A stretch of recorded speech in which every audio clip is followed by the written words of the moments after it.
Hello everybody, welcome to day 392 of Rhys' stories, and today I'm going to be reading you a story in this book called 365 Animal Stories and Rhymes for Boys, called The Birds, the Beasts and the Bat. Once upon a time, the birds and the beasts had an argument and decided to fight one another. All the birds from miles around gathered together in the trees as they waited for the battle to begin. "Whose side are you on?" the birds called to the bat, who was hanging by his feet from one of the branches. "Yours, of course," replied the bat. "As you can see, I have wings just like you." Meanwhile, on the ground, the beasts were gathering. "Whose side are you on?" they shouted up to the bat. "Yours, of course," the bat replied. "As you can see, I have fur teeth and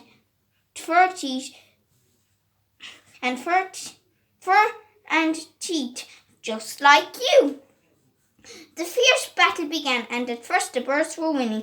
Owls and eagles swooped down on mice and rabbits, and the bat was right behind them. "I'm glad I am on your side," the bat told the birds. Then the tables turned. Wolves, foxes and cats joined forces to attack the birds, and as soon as he saw that the beasts were winning, the bat was right behind them. "I'm glad I am on your side," the bat told the beasts. Every time there was a break in the fighting, the bat flew back and forth between the birds and the beasts. One minute he was up in the trees making up stories about what the beasts were planning. The next he was underground in the beasts' den, telling tales about the birds. After some time, the birds and the beasts began to think that the battle might not be such a good idea after all. A golden eagle made the first move. He flew down and spoke to a wolf, who was the leader of the beasts. "The world is big enough for all of us," said the eagle.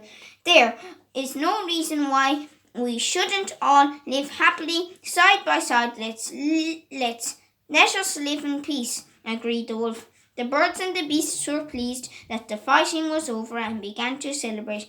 But as they talked about the battle, they realized that the bat had changed sides many times and had spread stories about everyone.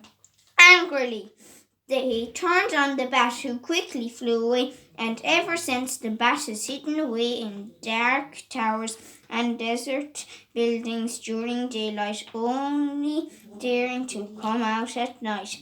Aesop's moral: someone who tries to trick others has no friends. The end. I hope you enjoyed that wonderful story called The Birds, the Beasts and the Bat. In this book called 365 Animal Stories and Rhymes for Boys. So I better go now, and I guess I'll see you all tomorrow for day 393 of Rhys' stories. So bye everybody, good luck!